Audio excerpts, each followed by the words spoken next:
Hello and welcome to this brand new edition of a brand new show, Indian Standard Time on Rajya Sabha TV. My name is Zakka Jacob. Today we're going to talk about a country which was the first in Latin America to establish diplomatic ties with India. It was so important that back in 1948, Pandit Nehru sent his sister, Vijay Lakshmi Pandit, to be the first ambassador of that country from our side.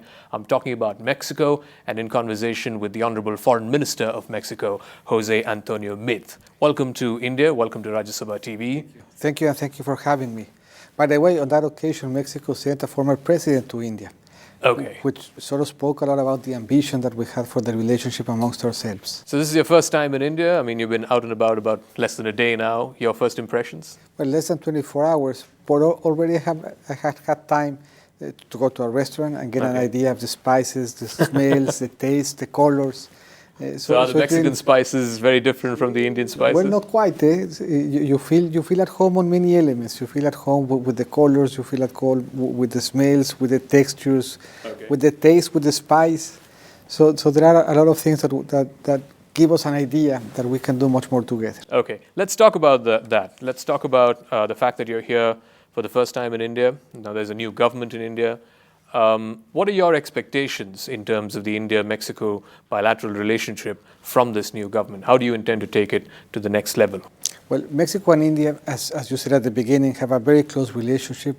We have had it for a very long time. Historically, we have been very close. We're both members of the G20. And we have, I think, a surprisingly strong relationship that can grow a bit stronger as time goes along. And it makes a lot of sense for India and Mexico to talk because that dialogue has resulted in trade, in investment, in tourism exchanges. I think we can be doing a lot more on that, but we are going to be able to start from a very good base. Mexico and India today trade about $7 billion. And this number has almost doubled in the last 4 years. So if we continue at that strength, Mexico and India can become very relevant trading partners to each other. But 7 billion, Minister, some would argue is far below potential for an economy that's as big as India's is and as big as Mexico's is. I mean, you compare what Mexico trades, I know it's an unfair comparison, but if you compare what Mexico trades with the US or what Mexico trades with China, it's more than 10 times what it trades with India. What is holding back this trade relationship? That gives you an idea of the potential. Mexico, as you say, trades with the U.S. $1 million every minute. That's $500 billion. Which is why I said it's an unfair comparison. But it gives you an idea as to the potential of Mexico as a trading partner. Mexico today exports to the world, not just to the U.S., but to the world, more than $1 billion a day. This has some oil in it, this has some commodities in it, but it's basically manufacturing. Mexico has become, in the last 20 years, an important manufacturing powerhouse. And the trade with India, if one puts it in perspective, it's small relative to the US, it's small relative to China, but it is an important trade relationship for both. For Mexico, it would be amongst the 10 most important trade relationships, and for India, it would be very relevant. If one puts it in perspective, for example, India trades with Brazil about 9 billion. So it's only 2 billion short of what you trade with Brazil, and that's just looking at trade. It is not growing with the same dynamism as Mexico and India is growing. Also, the other factor vis-a-vis the Brazil-India relationship and the India-Mexico relationship is that a bulk of the India-Mexico trade is oil. I think more than 75% is oil. It is oil on both directions. We sell oil and we buy gasoline. Exactly. But we're starting to trade in manufacturing. So the part that's been most dynamic about our trade has to do with manufacturing. And we have also started to develop an important relationship in terms of investment. Mexico has become, for India, the main source of foreign direct investment and the main destination of foreign direct investment in Latin America.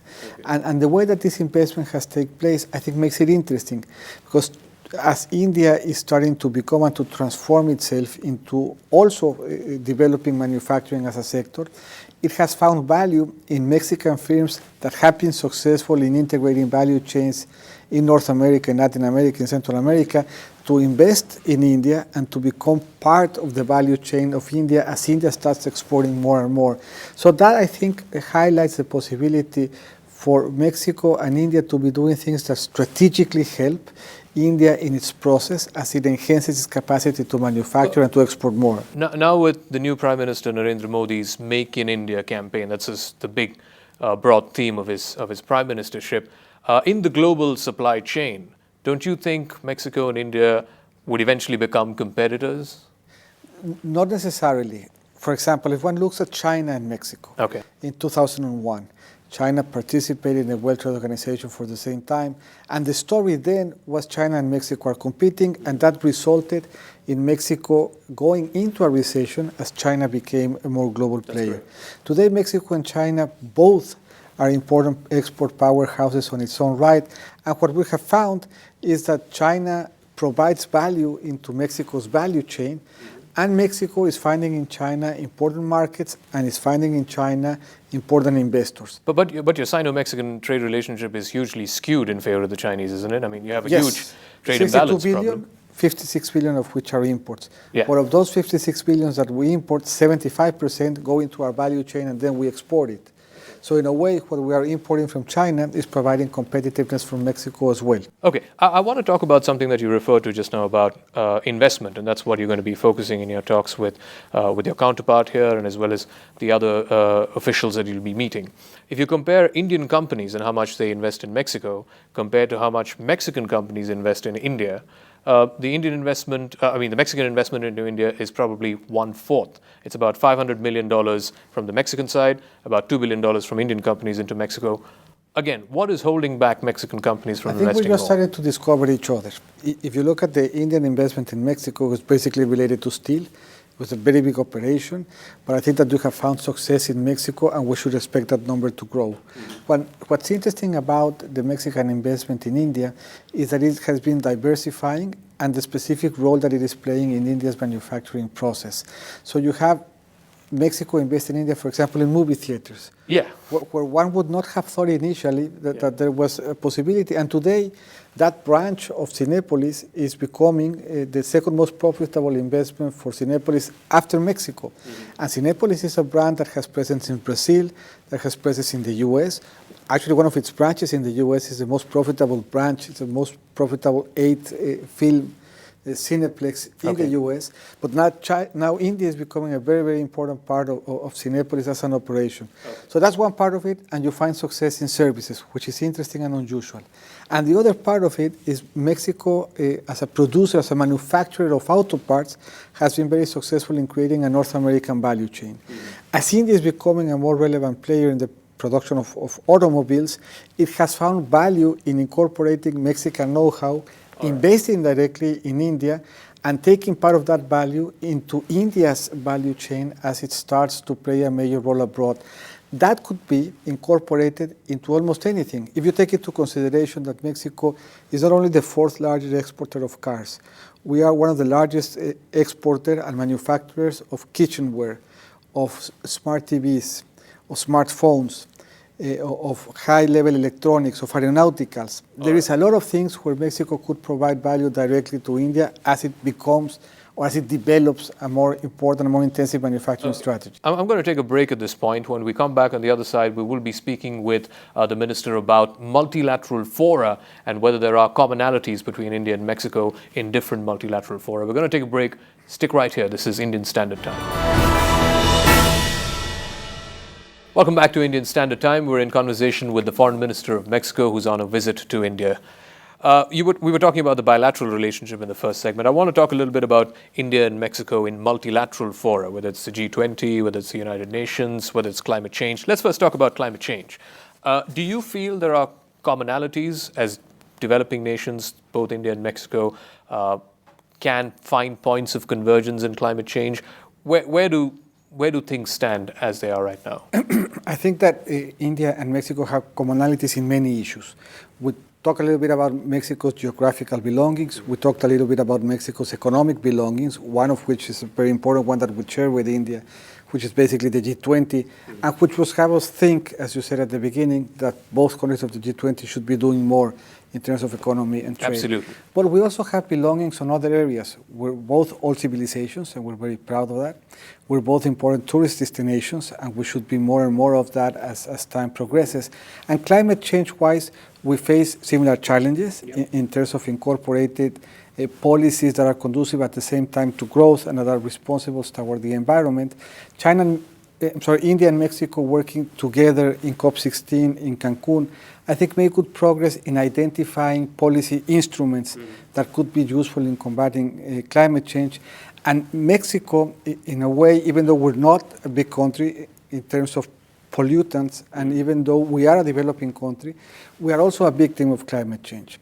So you can see the effects of climate change in the type of climate events that we are now seeing, the destructiveness of those climate events, and the resources that we have had to devote to administering the risks associated with it. But the talks are not really going anywhere. I mean, do you see a post-2015 new framework to fight climate change? Do you see developing and developed countries? I think if you go back to Cancun and move your way forward, you find some instruments, you find some consensus as to what role, and those instruments have enough flexibility so that the different responsibilities can be expressed in different commitments around those instruments. So for example, in Cancun, the idea of constructing a green fund was born. Some years after that, you have a green bond that has corporate governance. That's right. It has a host. It is hosted by Korea, and now it has some resources. Mexico actually pledged $10 million towards the green fund in the General Assembly of New York. So there is some progress being made. There is excitement about Paris next year, and there is, I think, a growing recognition in the world community that to get a good Paris, we need a good Lima. Okay. And to have a good Lima, countries like India and Mexico need to be talking. Otherwise, you will not be able to get consensus that would be far-reaching and important. All right. Let's also talk a little bit about one of the big concerns right now, and that is the Ebola virus. How concerned are you about the spread of this virus? Are you seeing, the World Health Organization recently called this a muted response. It's one of the biggest calamities of our time, and the response hasn't measured enough. How concerned are you about the spread of this virus and the lack of response that we're seeing internationally?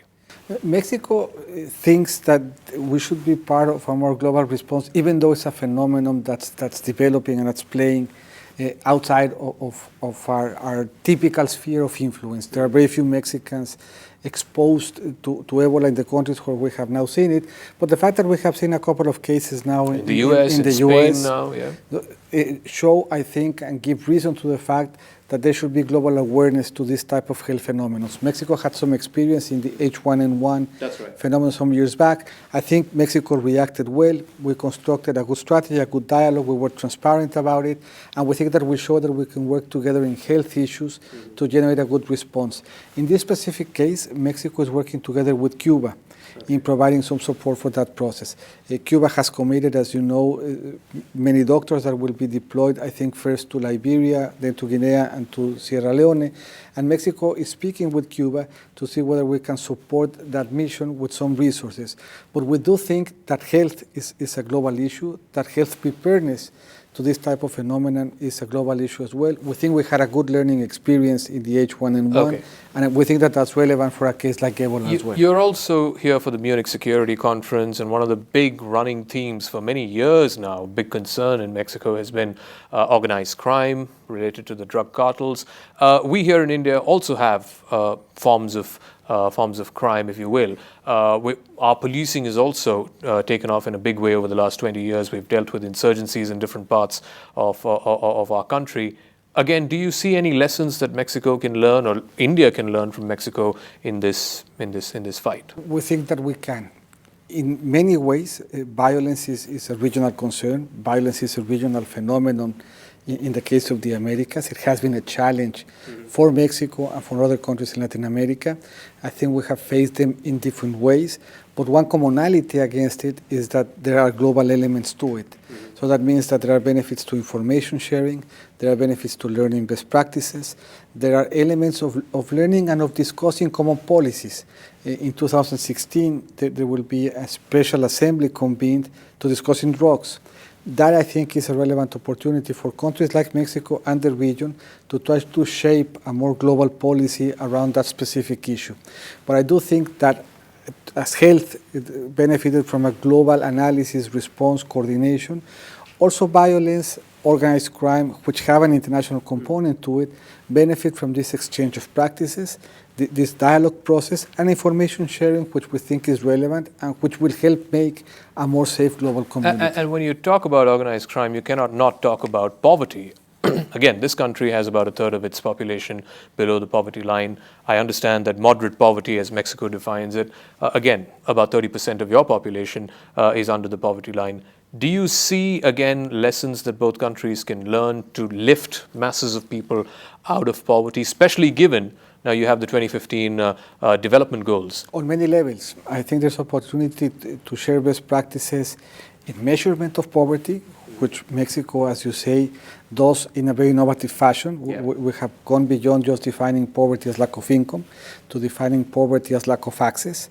And even though extreme poverty in Mexico has been reduced dramatically in the last 20 years, we still have extreme poverty in the form of hunger, and we still have lack of access of segments of the population to specific elements that would provide higher quality of living.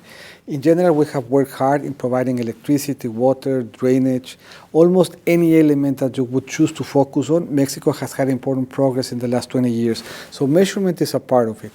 Mexico has had success with some social programs, conditional cash transfers. We are always modifying some elements of that program to correct specific elements of it. In particular now, we are working towards finding ways for people to graduate out of that support program. So that is an area where we have commonalities in challenges and where there would be benefit of discussing policies. All right. We're going to take another break. When we come back, we're going to shift focus to a slightly lighter side of this interview. We're going to talk about culture, about movies, Mexican movies and Bollywood movies. We'll also try and see if we can get the minister to speak some Hindi. So stick around. This is Indian Standard Time. Welcome back to Indian Standard Time. We're in conversation with the Mexican Foreign Minister. What are the areas, again, when you talk about what is holding back this relationship? I want to talk a little bit about tourism. Less than 50,000 Indians visited Mexico last year. You compare that to the number of Indians who go to the United States, it's more than 500,000. Again, what is holding back people? I mean, Mexico is less than an hour, maybe a couple of hours flight from the US. What is holding people back from right going down the to border, Mexico? so it's even closer than that, depending on where you go. I think that there's need for more information to be coming through. We have visas, both of us. But in the case of Mexico, if you have a visa to the US, you should come down because we recognize that visa as well. Mexico receives about 24 million visitors a year. That number should continue to grow as people realize that Mexico, as India, are housed to ancient civilizations, not one, but many. We have 31 sites that have been recognized by UNESCO. We offer song, civilization, culture, adventure.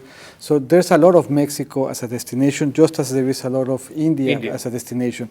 We should work hard, I think, on getting those numbers up. But if you look at the trend, the trend is also, as with trade, very positive.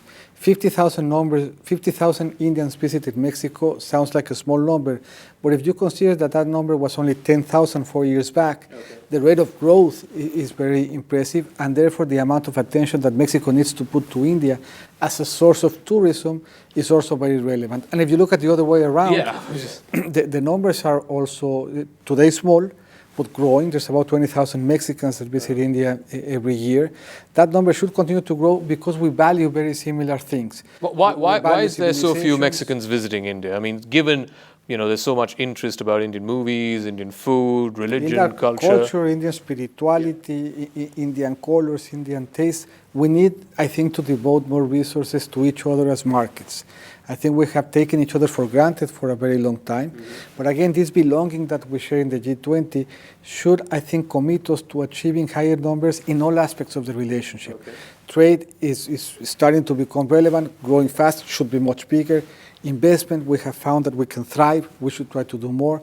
Tourism, the numbers are growing dramatically, but they are nowhere where they should be, given the amount of things that we share in common and that we offer. What about popular culture? I mean, football, of course, is one of the biggest pastimes in Mexico. So are movies. Movies are big in India as well. Why aren't we seeing enough, say, cross-cultural exchanges? One of the important things I think about this investment process, and I think it's relevant, is the fact that part of our investment are in services, specifically in the case of movies. So now that Cinepolis is here, we are seeing more and more of movies made in India, shown in Mexico. Bollywood is becoming more interesting. And I think in India, both soap operas, some of our stars, and some of our movies are finding to be good taste. We don't share the same affection for cricket, which we don't really understand, especially if it takes more than a day. But I do think that that part of culture, that aspect that we share from the very contemporary to the very ancient, is an element that we need to talk about, and we need to show more here in Mexico, here in India, and in Mexico as well. I mean, you may not share our affection for cricket, but we have a lot of affection for Salma Hayek. I mean, I think she's probably one of the most popular overseas stars in India. Again, I want to go back to, it's one thing for trade and investment to grow, and they will continue to grow. But if there has to be people-to-people exchanges, what can be done from the government side to create a constituency, both in Mexico as well as here in India, that there are people-to-people exchanges? We need chambers of commerce. Okay. We need those chambers of commerce to talk to each other. We need to explain to Mexico those Mexicans that have been successful, so they bring some more people over. We need to expose more Indians to the successes that they have had in Mexico. We need to talk a little bit more about science and technology. Oh, yes. One of the most dramatic operations between Mexico and India had to do with the Green Revolution. That's right. That really brought us together. We're not doing enough science and technology together. Mexico today has a lot to learn from India's space program. Mexico is in the process of developing its own space program. The fact that India now puts routinely satellites in space, that they have satellites that can circle the orbit of Mars, that is something that Mexico very much wants to be a part of. But there are many things in science and technology that brought us together in the past, where we had to work together for the future. And if we make science and technology relevant, if we start exchanging students, then we would at some point have Mexicans that say, well, you know, I know India because I have very good friends that studied with me. Mm-hmm. And we would like for that to happen in India as well. So I think that we need to foster and construct a better platform for exchanges in academia, with students, science and technology, and we need to make these successes that we have had in investment and trade become more common and more talked about. But I agree, it is the content that should drive the relationship. We should be very pragmatic about it. Okay. There's huge opportunities for Mexico in India, just as there are huge opportunities for India in Mexico. All right. Finally, as I wrap up, I mean, you've been here barely a day. Have you managed to learn some Hindi? Not at all. Not at all? Not even buenos días. Would you mind teaching me some Spanish? Buenos días y muchas gracias. Okay. Muchas gracias. How would I say that in Hindi? Dhanyavad. Dhanyavad. Okay, thank you very much, Mr. Minister. Thank you very much for speaking with us here on Rajya Sabha TV. So we were speaking with the Mexican Foreign Minister, Jose Antonio Meade, who's on his first bilateral visit to India. This is Indian Standard Time. I'm Zakka Jacob. If you've been watching, thanks for your time. We'll see you again next time.